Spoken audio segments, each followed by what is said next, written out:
and we should be live. I know there's like a few seconds delay going over to YouTube, so I'm just going to make sure that it does start streaming over there, and then we'll get going. While we're waiting real quick, anyone in the audience, it's always fun to see like where people are watching from. So if you want to post in the chat where you're watching this from, and also if you want to post maybe if you've had any experience with no-code machine learning systems, that would be fun to hear as well. So if you're just joining and you want to post in the chat, you can introduce yourself, say hello, say where you're watching from, and if you've ever used any no-code machine learning or low-code, which we can talk about the differences in a little bit. Mm-hmm. And all right, so I'll start with an introduction. My name is Sage Elliott. I'll be the host for today's Robust and Responsible AI event. We're a community of AI machine learning practitioners, researchers, designers, and much more, really just anyone working in the AI field. You can think of this event kind of as a live podcast, so I'll be interviewing guests, starting with a specific topic, and then we might go into other topics depending where the conversation goes. And if we have time, we can probably take some questions at the end about the topics. And also, I always like to say, if you want to come on for an event like this, let me know in our Slack channel or the talk request link in the description. So again, I think most of the links we'll probably reference are going to be in the description. So if we say, join the Slack channel or something like that, you can check that out below. Which I do recommend joining the Slack channel if you want to stay connected with people in the community and talk more about AI.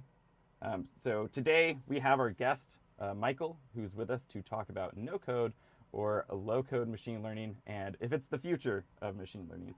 Michael, could you introduce yourself and tell us a little bit about your background? Sure, Sage, and thanks for having me on. It's good to chat with you again. So I'm Michael Galarnyk, and my primary job is working as an AI evangelist at a company called Rsqrd AI, which is a subsidiary of Intel. So we work on an end-to-end AI platform that allows people to choose the best ML infrastructure for the job on demand.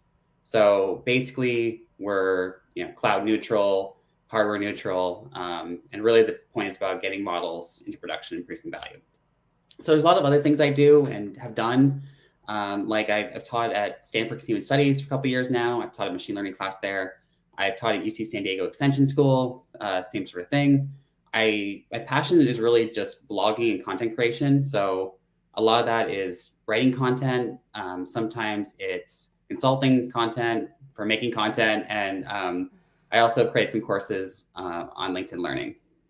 So like most people here, and I'd like to hear what Sage's background is after I introduce my background, is my background, it was, previous to my current role, teaching data science and machine learning. So of course I mentioned, Stanford and UCSD Extension and other stuff like that. But I used to work in developer relations at Rsqrd, which is the company behind open source Project Ray. If you haven't heard of it, you should. But basically it's a simple universal API for building distributed applications. And I encourage you to check it out on GitHub. It's really cool. I really think it's the future of distributed computing. And basically my job there is really, I got to get paid for writing distributed computing blogs, making content. It was great. And then before that, I worked at Scripps Research, and I looked at long-term trends in sleep, heart rate, activity. So I looked at a lot of Fitbit data, including the one I'm wearing today. And like a lot of people in data science, my degree had little or nothing to do with data science because it was in nanoengineering. So if you're familiar, depends on the subfield, I guess. But I worked on steering red blood cells with ultrasound, dealing with microfluidics, remediating nerve agents, and a lot of different subjects. So Sage, I mean, for everyone that's listening here, what's your background? Before we get into that, one follow-up on yours is what, and I can tell my story of this, what got you into machine learning? Well, economic realities is probably the simplest one. Was there a project or something that you were like, this is really cool, and that's what made you get more into it? When I was working in microfluidics, one of my tasks was tracking particles underneath the microscope. And if you ever track particles, a lot of that is like image recognition, tracking speed, velocity, of hundreds of thousands, millions of particles, and you have a lot of data. In most fields, you have a ton of data. And so trying to do things in Excel, tracking velocity, displacement over time of, fluid in a solution is really, really hard. So instead of merging thousands of Excel files and dealing with whatever use case it was back in the day, I learned pandas and I started getting into data science, and I learned there's a lot more cool things out there you can do with machine learning. There's a lot of the future really is machine learning for a lot of applications. So that's the basic way I got in, and then from there it just scaled. Yeah. So, I'll go a tiny bit into my background and how I got into machine learning is so I used to work in hardware and doing like solid state lighting manufacturing, and then I worked at an IoT startup doing smart light switches, and we had a really complex part that we were manufacturing, and it was hard to tell if it was good or bad. And I was like, I'm sure we could use computer vision to do this. And so then I just started researching computer vision and went down a whole rabbit hole there using machine learning. And that's kind of really what got me into the field. And then I just kind of kept going more and more into it ever since. And currently I work at a company called Y Labs. So we do ML and data monitoring, which is a really fun field to be in, which is kind of like, to me, it's the evolution of my career of like, I was building computer vision models and deploying them. Also working at a company that did some low code solutions, which, we're going to be talking about that subject today, which is cool. But then it's like, once you have those things deployed, how do you make sure that they're, behaving as they should over time? And if there's any data drift or anything happening in production. Yeah, it's all about keeping the value of the models. It's one thing getting to production, another thing keeping it there, scaling it. Yeah, I think there's the joke of like, I forget the percentage, right? Like people say like, training the model is like only 50% of it, maybe less or whatever. Deploying the model is only, again, 50% of it. You have to have all the infrastructure in place. Yeah, it's a lot, right? There's that famous image. There's a 2014 paper from NeurIPS, I believe, on the hidden technical debt machine learning. And like you see like the challenges, with incorporating ML into applications. It's like configuration, data collection, data verification, and then like a small little like thing in the middle is like ML code. Yeah. Very tiny. Which could be a good segue maybe into a no-code platform if it makes it easier. Sure. So before we really dive into like benefits or limitations, for those who don't know, maybe at a high level, what is no-code or low-code machine learning? Sometimes both those terms get thrown around. So I think the terms get mixed because I don't think there's often a lot of differentiation between low code and no code. But in short, if you're just talking about in general, the term no code is generally considered to be software development that requires no programming skills to quickly build an application, ideally quickly, I should say. And the heavy lifting is done by typically no code tool providers that use some sort of abstraction and encapsulation to hide complexity, so that the users of the actual no code tools can accomplish things. And this is typically through like dragging and dropping. Sometimes it's by working with an algorithm for no code ML. But the part where no code ML comes in is a lot of no code ML platforms. They really try to give users more time and work with users that don't typically have as many like ML skills to provide value with ML. And I should note that most no-code platforms can be considered low-code depending on what part of the platform you're using, because a lot of vendors try to be, as open to a lot of different users as possible. So as far as like low-code examples, I think H2O like has a pretty good low-code AutoML, and it really has like a simple, small interface for integrating with your language of choice for their low-code solution. So basically, for a lot of AutoML, for example, they do their best to automate algorithm selection, feature generation, hyperparameter tuning, and model assessment as possible, as much as reasonably possible, I should say. But I should mention, and we'll talk about this in a second, but nothing is perfect. So a lot of these things use like pre-canned features, a lot of, heuristics to try to get the best model of the gate as much as possible. But there's not as much, observability for the user of these tools. So that's my brief definition. Does that kind of agree with yours? Yeah, totally. I think so. And there's another like joke I've seen in the industry sometimes is like, a lot of no code platforms at some point they become a low code platform, because even if you're doing like the training and everything in an interface, a lot of times, not all the time, but a lot of times at the end of it, you're probably interacting with some sort of API Yeah. to do it. So then at that point, you do need some code coming in. And like you said, not everything's perfect in the industry. And I think one way of like that I always have a comparison in my head is kind of like what happened with the web industry, almost like how people still program sites all the time, like you're using Node.js and all these different frameworks, right, for all these really like high customization stuff, but then you have sites like Squarespace and frameworks like WordPress that kind of opened up for a lot of people that maybe don't have as much web development chops, but they can still go in and like build a website and do really cool things. Yeah, and there's definitely some things you can't do with the no code solutions, or at least you can't. There's not as much flexibility with it, right? Yeah. Yeah. So So I think we already touched on it a little bit, but I think the next flow of this is like what are some of the top benefits of no code ML, and I think we already touched a little bit of like it kind of opens the gate up for people who maybe aren't machine learning engineers. that the typical like way to say that is democratization of AI. I know it's a big cliche, but there's in theory at least a need for non-technical people to build custom AI solutions, or even just like automate some processes. And there's a lot of reasons for why this is important. One of them is that, from a selfish perspective, as a former data scientist, a current data scientist, whatever, is that it gives data scientists and engineers more time if more people can do AI. It also gives people better ideas of what's possible, what's not. If everyone can kind of understand a little bit of AI, how to get things in production, how ML works, how data is important, stuff like that. And it gives data scientists, if less technical people are working on the simpler problems, data scientists can work on the larger, more complicated projects, which no code MLs may not be as great for. But the one real cool thing about a lot of no code solutions that I think doesn't get enough credit is a lot of people that are technical actually do use no code or low code solutions to give themselves more time to quickly prototype. So even if they decide not to use a low code or no code solution, oftentimes they want to test a bunch of different models, want to do things efficiently, and a lot of no code solutions allow you to do things quickly and get things out the door as fast as possible because it automates some sort of process. I should also mention that this is, again, for less complex use cases typically.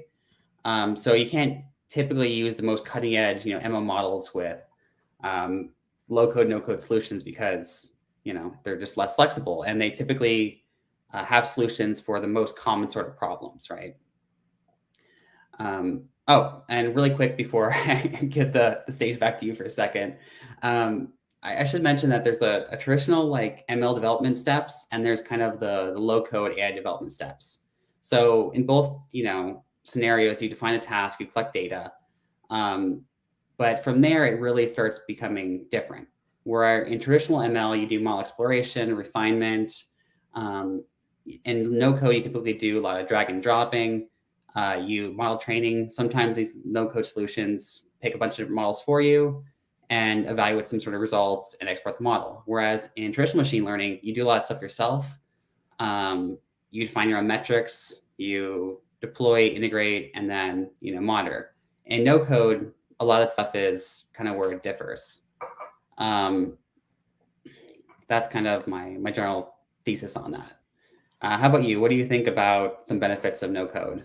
Yeah, I think you hit on a really important thing too. Like, we talked about one of the benefits of opening the door up to someone maybe a little bit more non-technical. But I think you hit like a really good point where even if I know how to program or use TensorFlow or PyTorch, that doesn't mean I always want to go and spend all this time getting that set up and defining those architectures and like getting the data in and then saving the model and then putting that deploying it and and running it like that's not something I always want to do. So if there's like a no code solution that makes it easy for me to do the things I need to do, even as a technical person, if that saves me like 50% of my time or more sometimes, depending what you're trying to do, I would probably want to use that, right? If it has the flexibility I need to run my experiments, and even potentially deploy my model for my actual use case, like I don't see a reason why I wouldn't want to do that. as long as it has all the stuff I need, right? Like, and I think also, like, you kind of alluded to some things you were saying about like the data science and ML process. Mhm. It's not like you mentioned, a tiny bit of it's the ML code, Yeah. and even the infrastructure code, because like a lot of it's also asking the right questions, and Mhm. understanding, what type of data you need and maybe what type of model you need. Mhm. And no code can help with that too. Like if you don't know potentially what model is going to fit your data well, I know some of them have like the auto ML type features and stuff where you can it can figure that out for you. But yeah, I think it's like, if you know the how to ask the question and what type of problem you're trying to solve, then like I'd be excited to use a cool no code solution, and I've used them in the past, and yeah, it's great. And like anything, they get better all the time. Like, it's the same thing with if you use the old version of TensorFlow, like, version 0.8, 0.6, and now we're, wherever we are now, like, it's a lot better. It's a lot more usable. Same thing with a lot of like no code solutions. When I tried them back in the day, I'm like, oh, I don't know about this. Now it's like, oh, this is actually pretty cool. Like this is, not buggy. It works well. Yeah, Um, yeah, I agree. Before we move on, I see a question in the chat sure, that might be fun to answer, and I don't know if you have a good answer for it, but sure. someone asked, is there a place like a GitHub awesome list for low code and no code ML apps?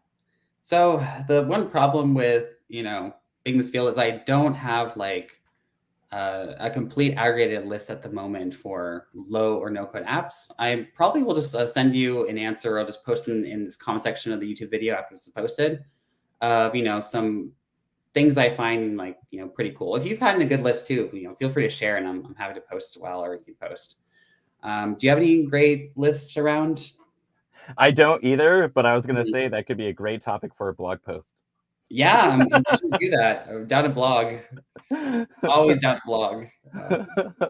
This is Uh, probably my favorite thing in the world is blogging because you can do it literally wherever you are. You can do it in an airport. You don't have to have a live internet connection. You can just, you know, go and blog, yeah, and it's great type of content that Yeah. that can last for a long time usually too. You can also update the content. You're like, oh, I found something I like a lot. You can, publish a post, then update it later, right? Yeah. My favorite kind of content. Um, So I think we already talked a little bit about we talked about like the benefits, and I don't know if you want to go more into limitations. I think we've already talked about, oh, sometimes. I think we should go more into limitations. All right, let's do it. Okay. So I have a bit of, a stickler for limitations because I like talking about the benefits and then also like the drawbacks.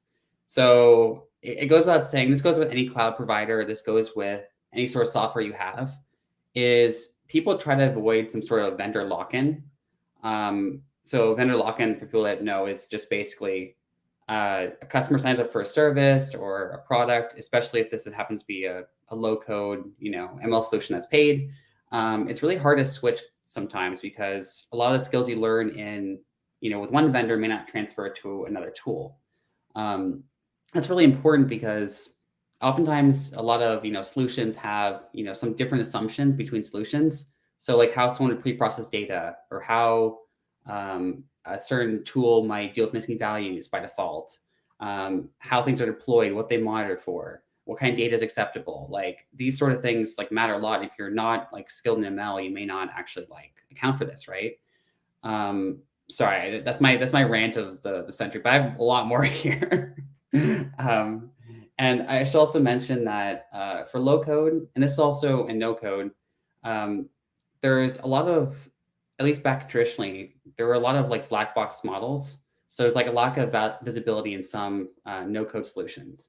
So if you really don't have a sense of what data is going in because you didn't explore the data yourself or other stuff, you might have a sense of what is a good output or is the output changing over time. We can actually talk about monitoring because I think it's a fascinating subject I want to ask you about, Sage. And this is a big problem because for some industries, you do need a lot of visibility into why something's happening. Because it gives, just even for regulation reasons, for like finance, you have to say why you're denying someone, credit or whatever. And then we'll talk about the next limitations as we go. But Sage, I want to ask you, what are your like major problems with low code ML, like particularly in terms of, like monitoring? If you, Yeah, I think like you mentioned too, it depends on the platform, and I've been seeing less of this. Like I think you said, traditionally there was a lot less visibility into Mhm. everything, so it was kind of like sometimes even a black box model, like you're like not sure what model it trained. Like you might have an idea, but it's like you're like you want to know what type of model it is. You want to know the data coming into it. And I think I've been seeing a little bit more of that in some no code platforms too, about Mhm. like better EDA or Mhm. understanding your data. So like Mhm.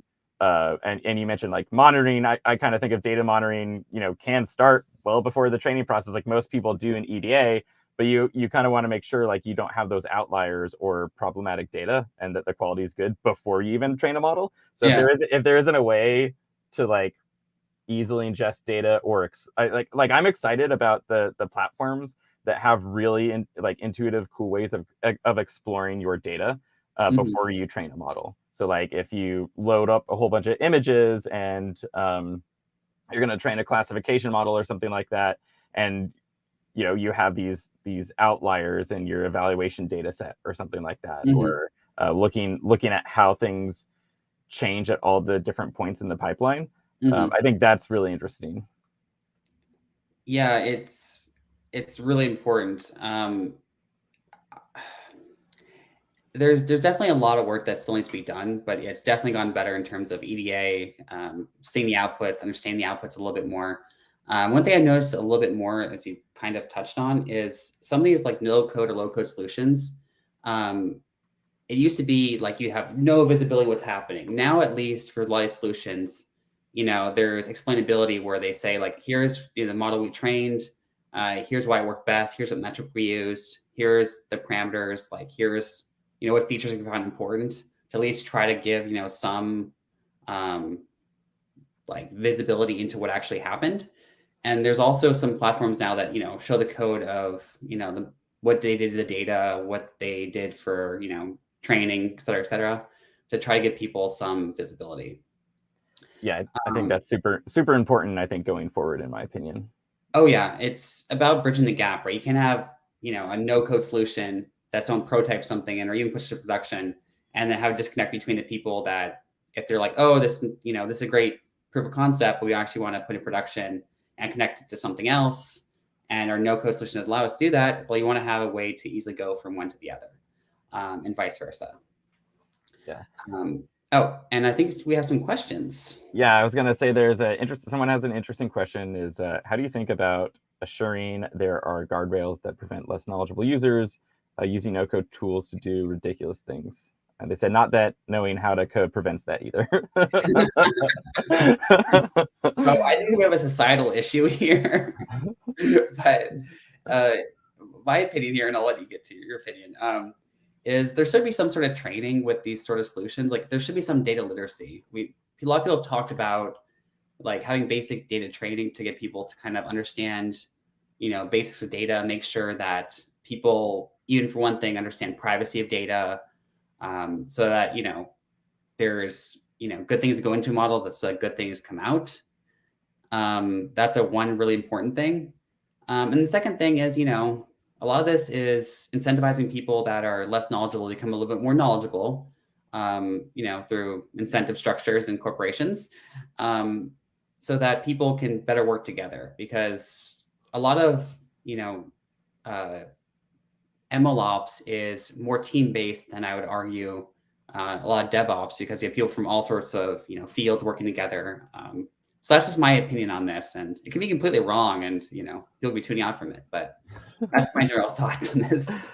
No, yeah, I think that sounds about right. And like one of the best things to do is educate people, because I mean, you might have people that are always going to be like bad actors, Mhm, and that's a different issue. I think of how to prevent or stop things like that. mhm, But I think a big thing, I think a lot of failures when it comes to ML making poor decisions, like it's not on purpose. It's people not understanding the data and the mhm, bias that's in their data.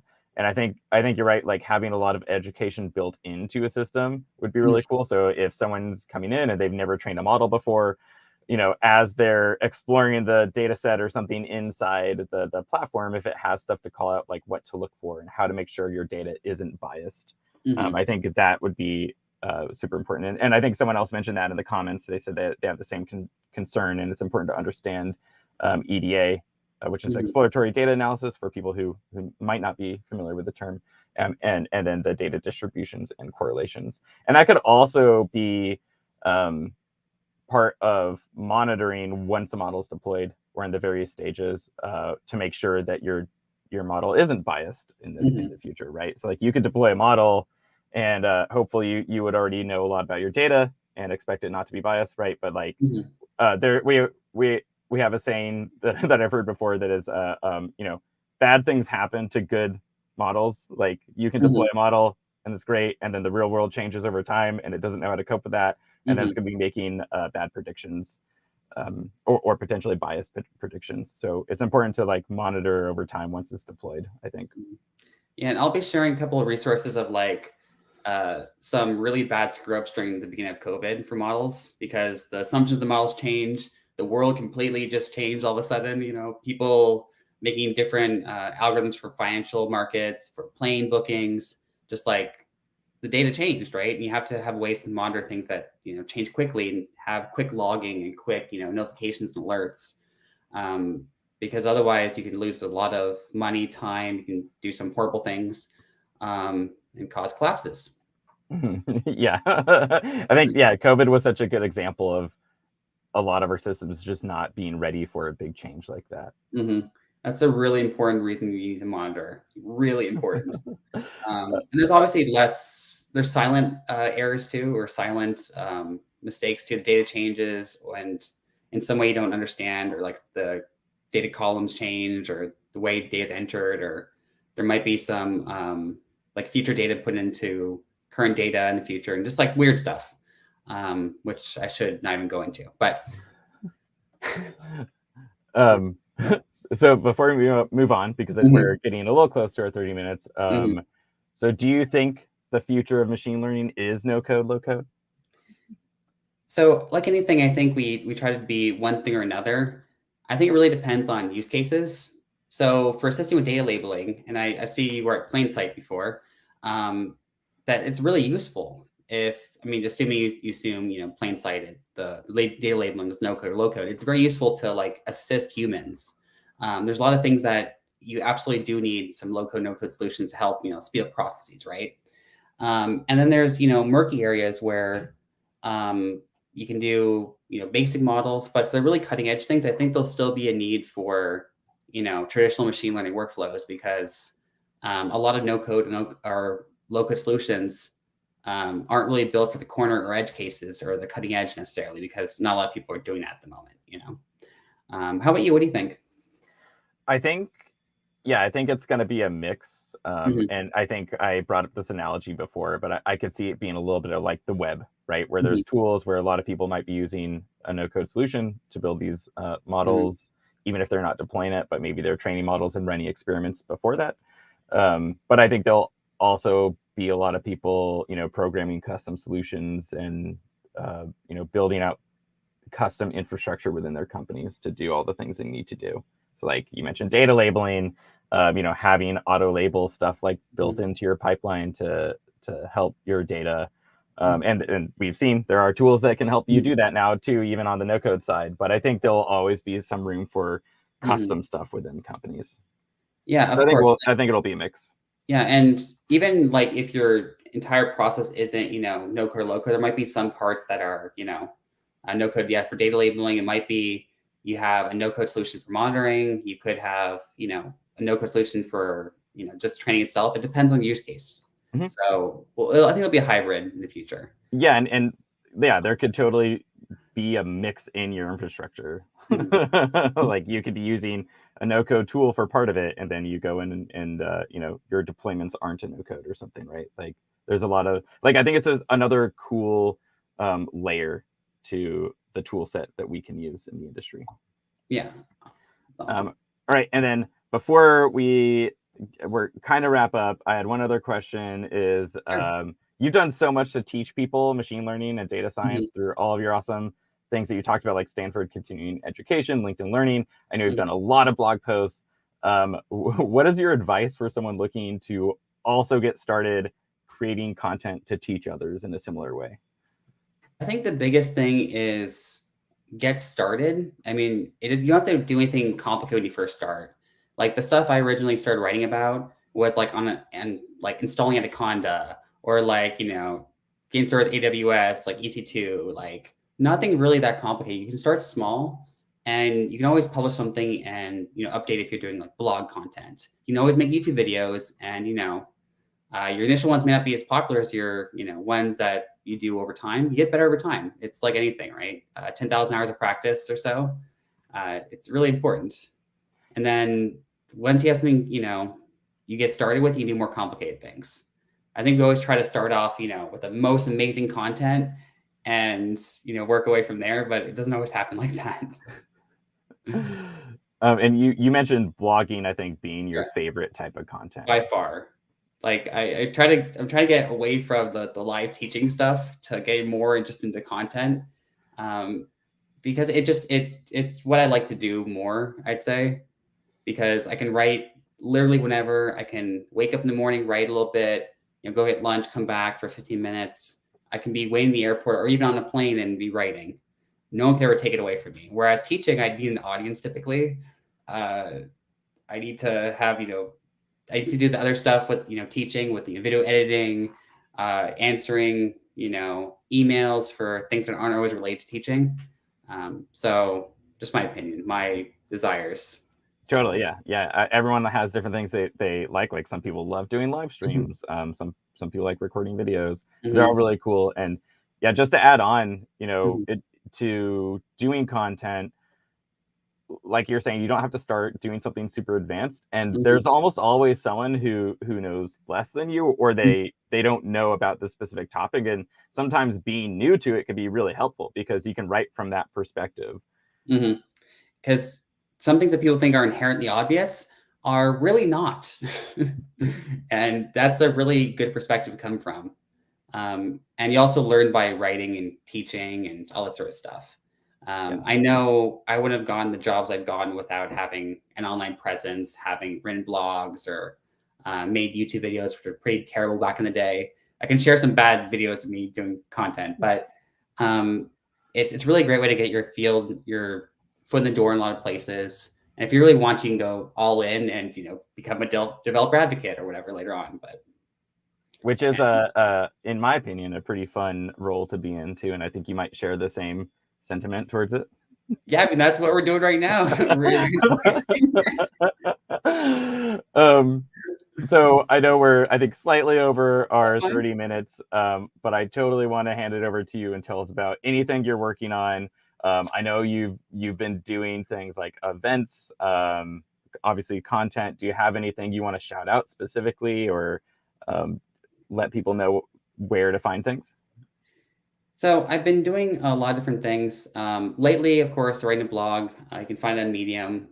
Just type in Galarnyk Michael or Galarnyk, you'll find me pretty easily.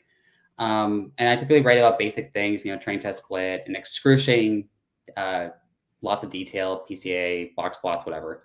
I've also worked in Rsqrd AI, and what we work on is an end-to-end ML platform that whatever your data is stored, wherever compute you want to use, we work on making the most efficient use of the compute that you have to quickly get your models in production, as well as monitor that they actually are still working. Of course, we use a lot of open source tools to help accomplish that. And currently, I'm also working on a no-code ML solution called AI Blueprints, which is not quite GA yet. But essentially, what it allows people to do is try to democratize AI to people for whatever compute you use, for whatever use case you want, to try and make it so, I want to do something for recommendation systems. Well, here's a blueprint to help you get started and to help you, get your recommendation system going for whatever you happen to be doing. It can be recommendation systems, NLP. It could be simple classifiers, whatever you want. And that's a lot I do. And follow me on Twitter, of course. So how about you, Sage? What are you up to these days? These streams. So thank you so much for coming on. I think, was there one other event you had coming up? Oh, In August 10th, I'll be doing an O'Reilly Super Stream. I'll be one of the speakers talking about building data pipelines and connectivity. And so I'll be talking about basically low code ML and kind of the intersection between data pipelines and ML in production. And it'll be a lot of fun. I encourage everyone to come. If not, that's cool too. Feel free to connect on LinkedIn, et cetera, et cetera. That's awesome.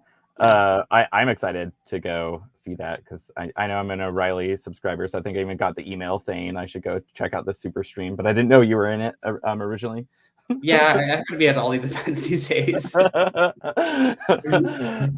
awesome. And then, yeah, Next time. for anyone watching, all the links to Michael's social are in the description too. So if you want to go check out Medium, like they mentioned, or LinkedIn, you should be able to find that in the description below.